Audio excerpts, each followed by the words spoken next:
Coming all the way from Mindanao.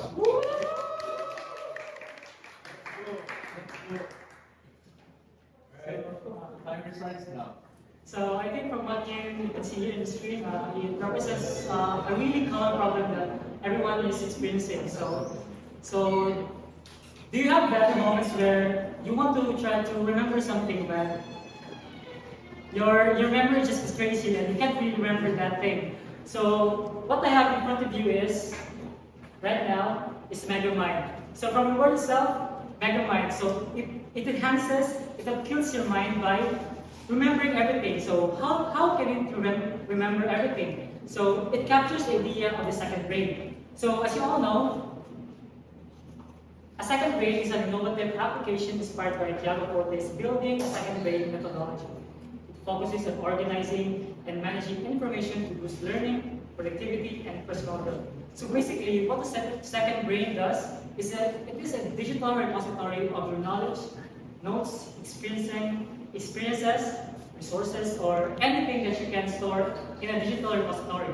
So that's what the second brain is. So we have heard of the concept of second brain applied in other applications such as the Notion. There are templates for second brain where you organize your notes or resources.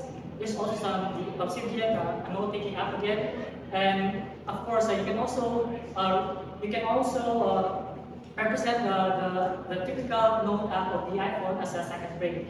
But right now, my app Megamind delivers a feature that is different from this three. So I want to show you how Megamind actually becomes Megamind.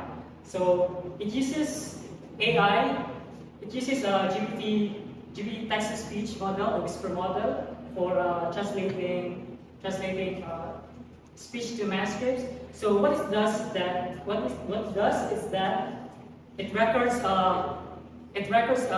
your speech, turns it into a transcript. Then just the basic add note. So you talk to the app. You talk to the app, and then it adds notes to the app. So now the real feature begins in this part.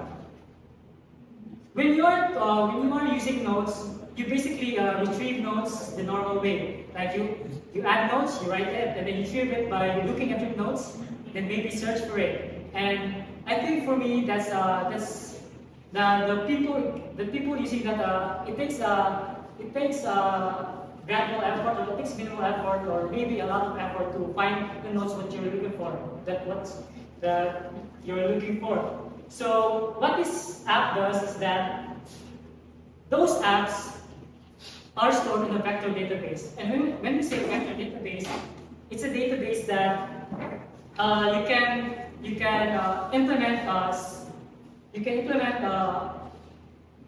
implement searches that is different from just a normal search. So example of that search is that semantic search and I forgot the other one. So semantic search. So that search is based upon the words or the actual words that you want to search. So for example, if your note represents a shopping list. So if you want to search for something like I want to buy fruits, then using that semantic search, it connects those two words by a value that connects those words, and then it results into those results that you want to that you desire. So using another voice record, you want to retrieve information from your own notes. So for example, if you want to retrieve when is my girlfriend's birthday, or something like what should I do? So something like what should I do for what are the plans I have for the weekend?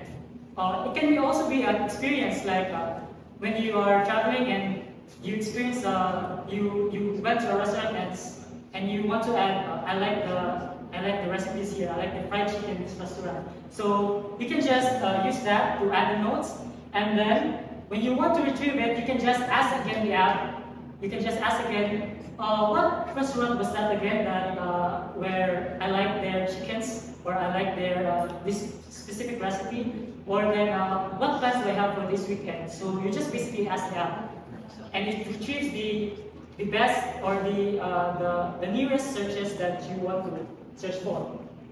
So for the demo, I'll show you.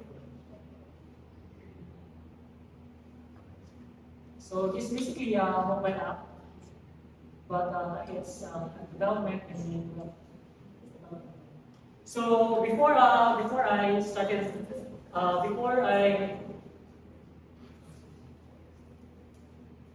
think I think it's because Okay. so that I can show all the buttons. So as you can see here, I seeded the app with some data, some random data like a side hustle, so learn data for a side hustle, or startup founder podcast interview. So like create, these are just I collected from ChatGPT some notes, some random notes. So then let's try adding a note using using our voice. So I want to add I want to go shopping for tomorrow, so I want to add that to my notes so that I will not forget what items I need for shopping. So I'm going for shopping tomorrow. I need to buy a lot of bread and milk, and also some snacks. So those are some snacks. So then there's actually an audio, but I think you can't hear it. The speaker. So right now, it adds directly a shopping list to your notes. And then the title I use GPT, another feature GPT of chatting pages to based on your notes, it creates the best title for your notes. So right now, it adds the notes and then the date. So I think we cannot see the whole picture because it needs a speaker for the other option. So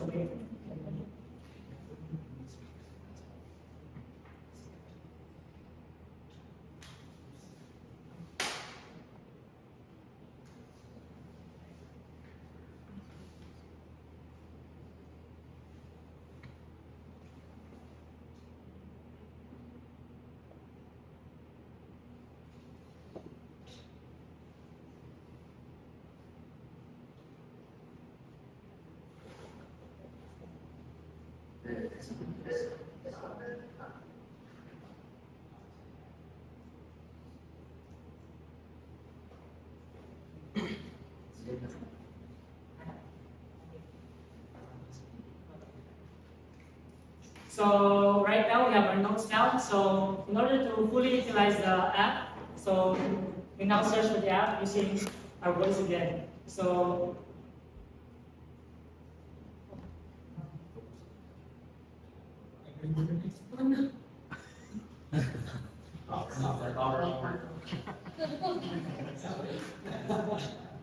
Don't worry, the timer is paused. Don't worry.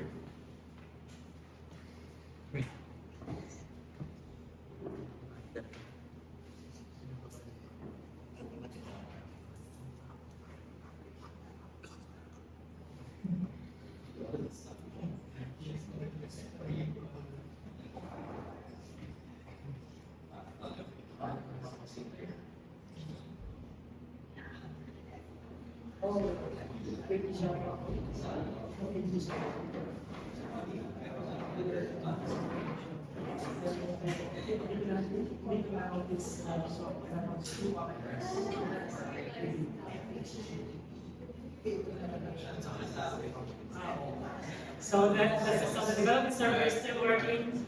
So, Good feature, good feature. so right now I want to ask my repository, my second brain, where I used to store my digital my notes that I don't want to like box right now. So like I want to ask. So I need to go shopping for tomorrow. So what are the things that I need to buy? So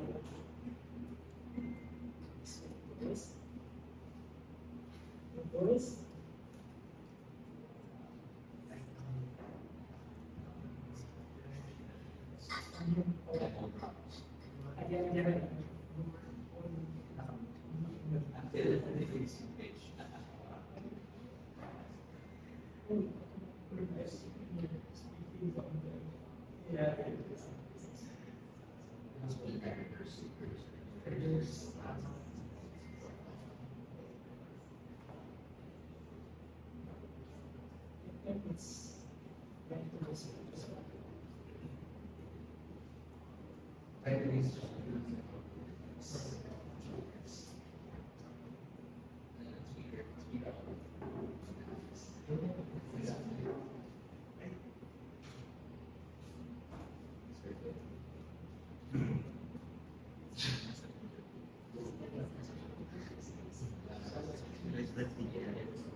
So we're gonna try it again. So for tomorrow shopping is what do I need to buy for tomorrow shopping? For tomorrow shopping is what do I need to buy? It's just a playback of my. You need to buy a lot of bread, milk, and some snacks for tomorrow's shopping. Oh, so that's our. So. So it uses the GPT text to speech.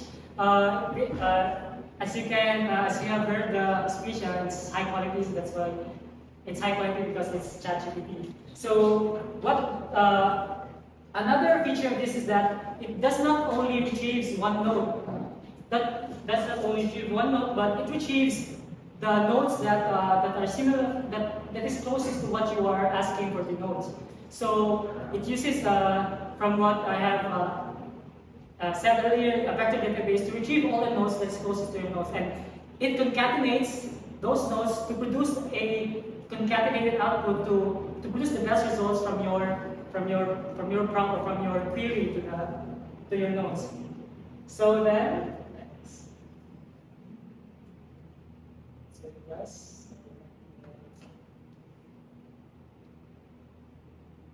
So how can I generate revenue for such a simple app?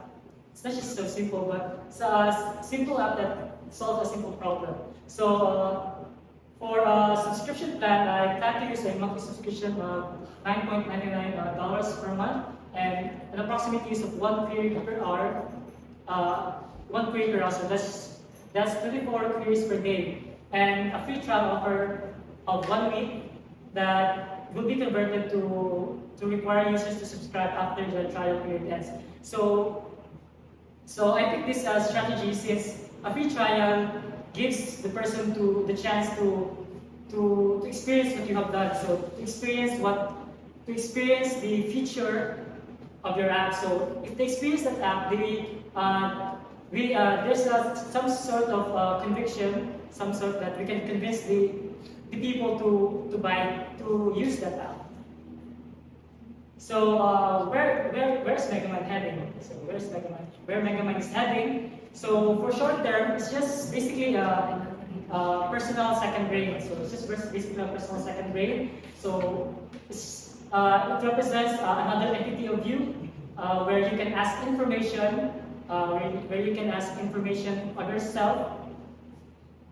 It's not just yourself, but everything that you feed to the app. So it's just basically having a second brain. So for the long-term goals, location, I'm planning to implement a location-aware node. So location-aware nodes is a feature that uses your location to provide suggestions for your nodes. So for example, if you are in a place where there's a chicken shop here, and then in your notes you have notes that you love chickens. So then it connects that location and the knowledge of yourself to connect that. Oh, there's something like a restaurant here that offers such delicious chickens. So like it uses that idea it uses that information to to suggest a reminder to you or a notification that, hey, something is right here. And then another one is smart auto tag and organization of maps notes. So this is just a smart auto tag of categorizing your notes. So it improves, it enhances the searching, the querying capability of your queries. And then the smart integration space. And smart integration space on the memos like calendars, reminders, to-do list apps, group play suggestions. So using third-party apps to provide suggestions or to provide automated notes for you. And then for a long-term goal also, another goal is to repurpose Megamind to be niche specific. So what does that mean? It's to repurpose the app for the purpose of specific business perhaps, or a specific entity or person. So for example, you want to use a Megamind for sales, or for doctors, you want to use Megamind for doctors. So what for doctors? So one example of that would be to store patient data, from the patient and doctor interactions, and to retrieve that data for like data about the patient. So like who's that patient that I need to contact because he or she has a disease like this. So it's just second brain for the doctor. So that's an example of a repurposing Megamind to be niche specific. So ability to add a person on your Megamind so that you keep note of your interaction and learning a particular person. So this is like remembering the relationship of the person to you. So like sometimes you forget people relationships, so you forget interactions with people. So like you can store that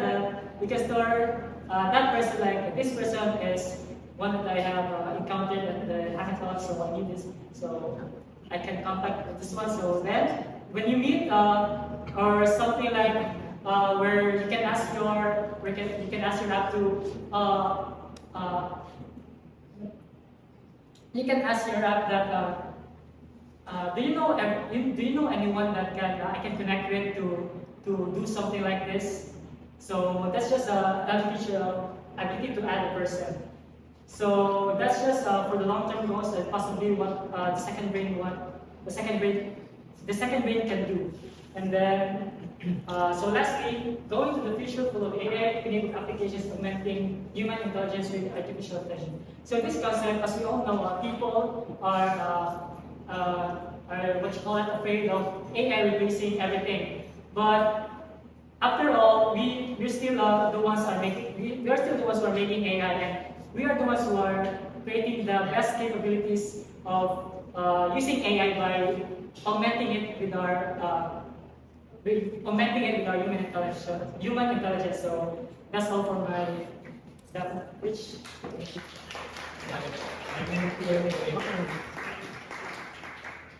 I'll start with a question. How is this different with Google Assistant, Siri, when actually like do multiple same tasks for node, different like access, integration as you mentioned, like what makes this different? For Google Assistant and Siri, I think it lacks the feature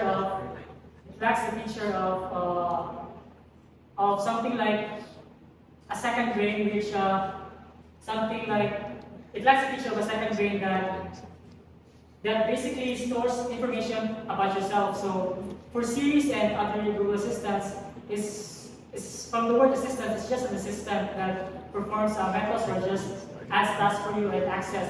But having a second brain is basically it's basically different from Google because it's another entity of yourself, and it retrieves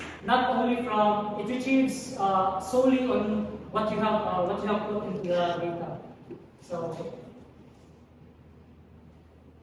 So if you're mentioning that okay, this is like my second brain, what other sources like it's what are you thinking of? Like because like what they demonstrated is like notes, right? And notes can actually just be a limited information, like what your brain is.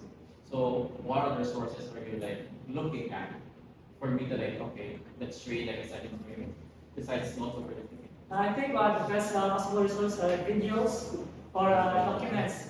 Videos or documents because videos you can watch 45-minute video, but using the capabilities of Megamind, using the capabilities of the Megamind, where you can just retrieve the transcript of the video, retrieve something that is what's the key concepts of that video. So like these documents, videos, documents, files, or maybe websites, or maybe some third-party applications of data, like your list of. Wait, that's all. Alright, so on your demo earlier, I just wanna have some clarity. Was that just pulling the text out of like your note, or is it able to generate something out of your note? So for example, let's say you have a note. Okay, I have a grocery list of eggs, chicken, pepper. Now, can you ask it to say what can I cook based on my like grocery items? Is it able to do that? I think it can because the algorithm by using a vector search is by using a querying a vector database. From what I said earlier, the semantics, the meanings of behind words, it produces the results closest to what you are from querying the app. So I think I can demonstrate that one to show.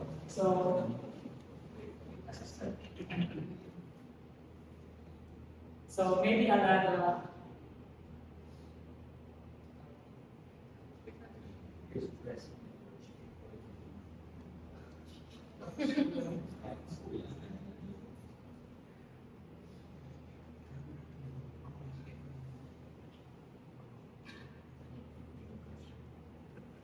I'm gonna query again the notes.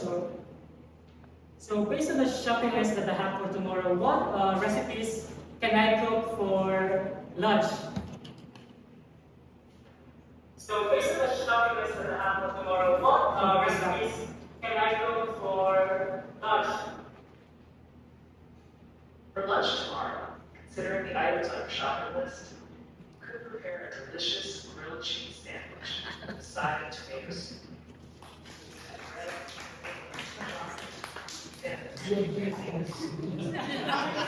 doesn't know if you're a Filipino with elections. Maybe bigyan mo ng context next time. You're a Filipino. Okay.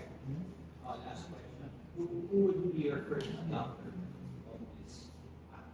Or this idea first user? I think myself because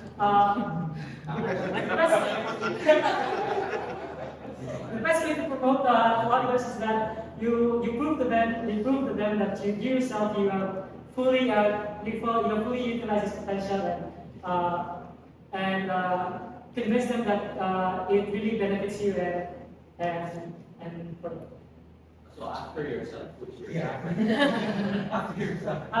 so from the hierarchy of a relationship, so for yourself, you want to prove to them that you use this yourself, then to your connections to your families and friends, and then of course to your friends. You can always, but then this